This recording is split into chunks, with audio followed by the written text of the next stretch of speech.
जब दुनिया के इतने सारे देश के नेता यहां मिले, आप तस्वीर देख सकते हैं, प्रधानमंत्री वर्ल्ड क्लाइमेट समिट के अंदर इतने सारे नेताओं के बीच में, यहां पर तस्वीरें जूम करने से दिखाई देंगी कि कौन किसके साथ खड़ा हुआ है। प्रधानमंत्री प्रथम रो में आपको यहां पर दिखाई दे सकते हैं।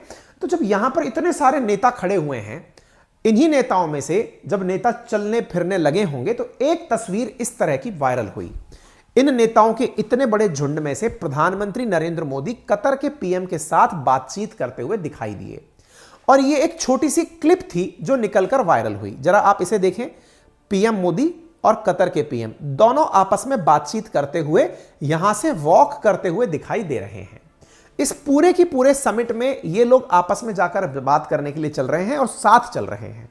दोनों के बीच वार्ता में हमें लगता है कि भाई 8-9 सैनिकों के लिए बातचीत हुई होगी। यह कहना बहुत ज्यादा जल्दबाजी होती है, क्योंकि दो देशों के बीच में बहुत सारे बड़े मुद्दे होते हैं और बात करने के अपने चैनल्स होते हैं, तरीके होते हैं किस तरह से बातचीत की जाए। लेकिन मार्केट में न्यूज आना शुरू हो गई, ट्वीट्स आने शुरू हो गए कि यहां पर प्रधानमंत्री ने अपने नेवल ऑफिसर्स को छोड़ने के लिए ही कहा होगा। यहां पर आप एबीपी न्यूज की कटिंग देख सकते हैं, PM Modi likely to raise navy veterans death row issue with Qatar emir in Dubai.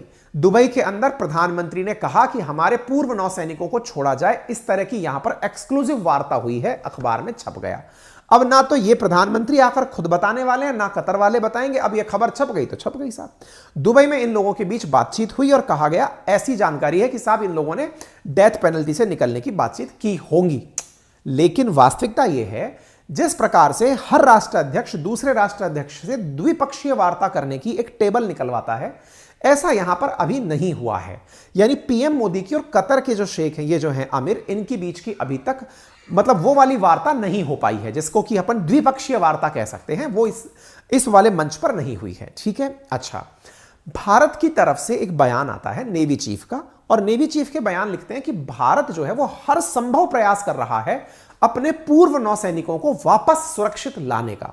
तो निश्चित ही हम इस बात से इनकार नहीं कर सकते कि इस प्रकार के मंच का उपयोग लोगों के बीच में आपसी वार्ता, आपसी सामंजस्य को स्थापित करने में किया जाता होगा। ठीक है साहब।